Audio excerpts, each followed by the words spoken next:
So this video is going to be about deadheading, and I did want to show number one this year is definitely, without a doubt, the blanket flower. Just too good, just incredible. Self seeds, blooms a lot, really drought tolerant. So I'm just you know, some of these deadheads or whatever, like this guy right here, you know, that will go to seed. So I'm definitely going to collect a lot of seeds at the end of the season. But for right now, to just continuously get these blooms, I deadhead, because if you don't, it takes a lot of energy from the plant to seed, to go to seed. So you won't get as many blooms. And then also it will like kill the plant.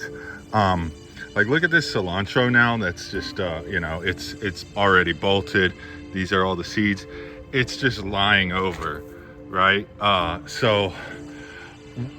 Basically the deadheads eventually will kind of kill the plant because it will just bend over, and then, you know, if it's near the cement, which blanket flower really loves to do, that's why it's called blanket flower, it makes a blanket, you know, it'll just basically cook itself.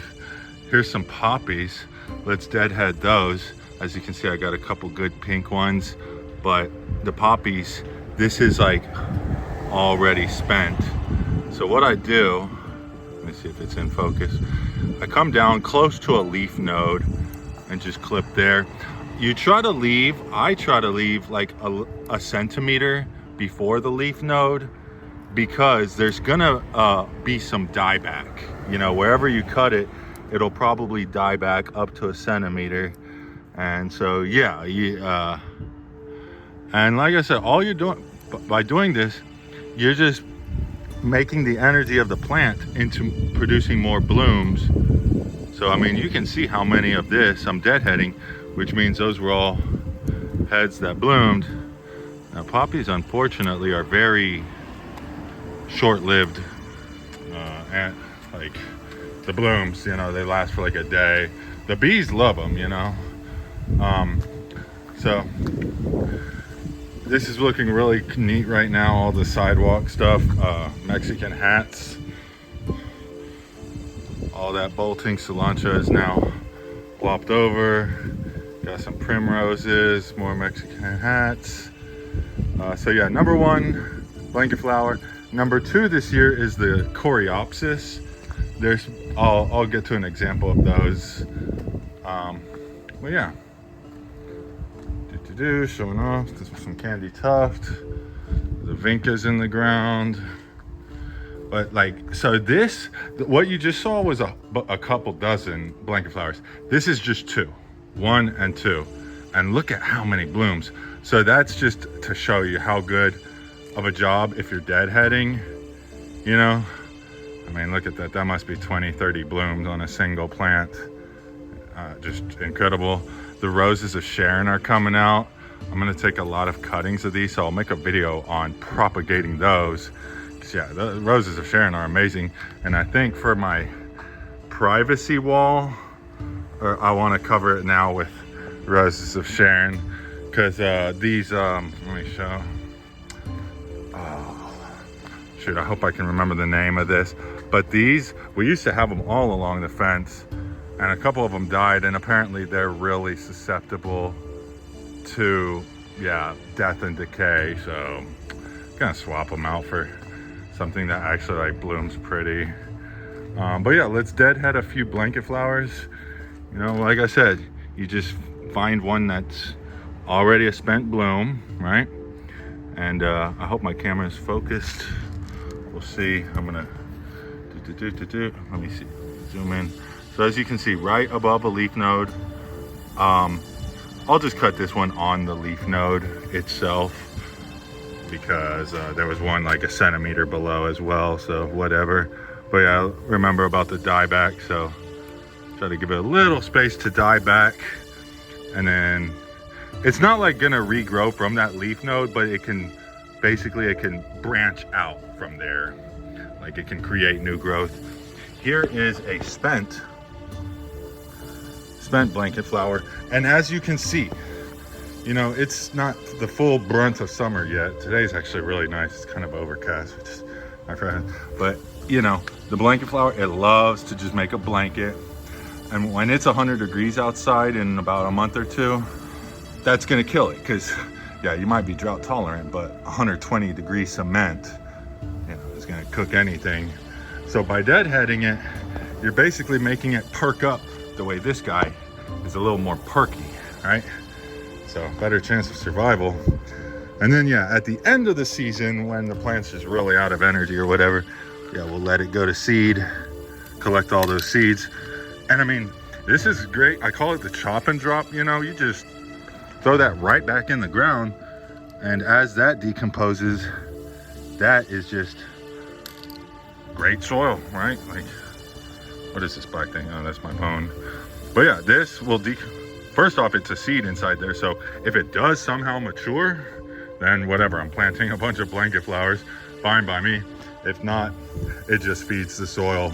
So here we're gonna be deadheading some cornflower, and they don't always turn out this good, but you can just see this one's awesome. And yes, I've of course been deadheading it.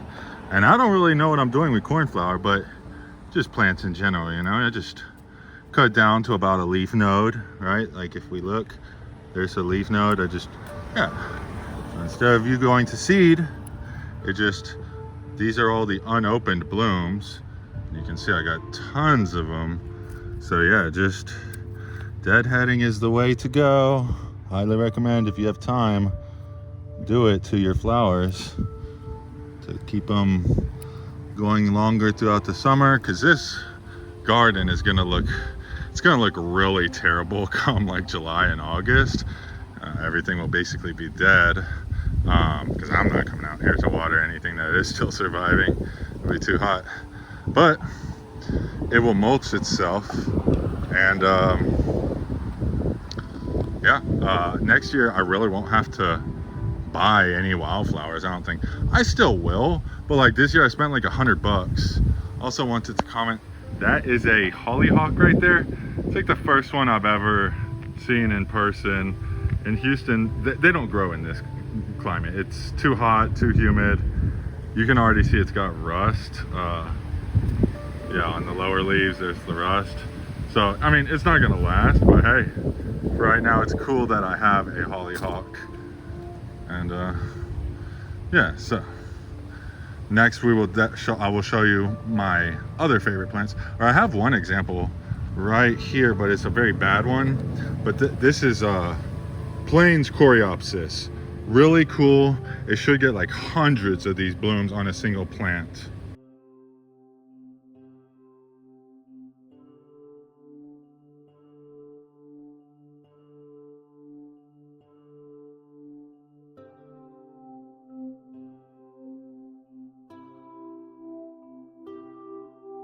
And of course the roses, same thing.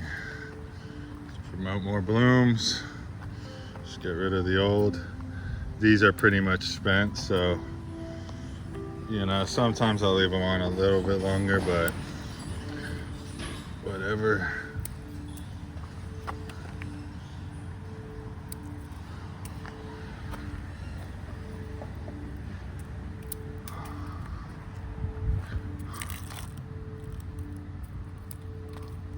And I like to use the scissors. I find it a lot easier than the pruners. The pruners are better for like the bigger jobs. But here is hopefully it comes into focus. Let me see. Yeah, maybe there's some sweat on the lens. This is lance-leaved Coreopsis. So this is my number 2. I like the Plains Coreopsis more than lance-leaved. So yeah, I would put Plains number 2 and then lance-leaved number 3.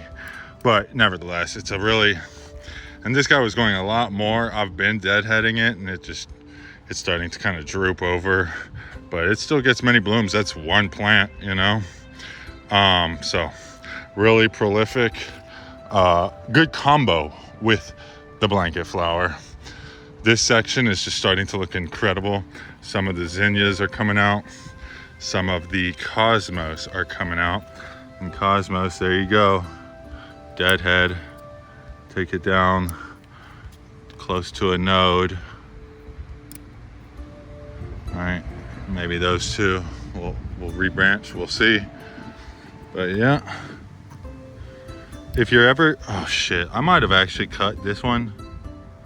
Did I? Yeah, I did. So when that happens, that's all right, because in a day or two, this would be done anyways. For cupped flowers or vase flowers, they actually cut them when they're like more like this, because they will puff out, you know, and they'll stay longer in a vase for like 2 weeks or whatever. But this is all right, because I know from what I just did, it was almost spent anyways. And now it's just gonna put on more blooms. I might bring this inside and I don't know, whatever, you know, at the end of the day, just put the nutrients right back into the ground. More poppies. And yeah, let me show you, I guess, a quick example of deadheading the coreopsis, right? So here's the spent one, and just trace it down right to its node. Now this one, it branched off, as you can see, but whatever, we'll just cut the branch back to a singular. This one, okay. And now here is an example of, you can see I cut it right there, right? I've deadheaded this one a few times. There's another cut, right? But like now, look at how many more are coming. I see 1, 2, 3, you know, maybe 4. So it's basically a multiplier. Now here's a snail. I'm not a fan of snails cutting up my flowers, so we'll get them gone. This section, oh, I'll have to re-ID this stuff, but it looks really awesome.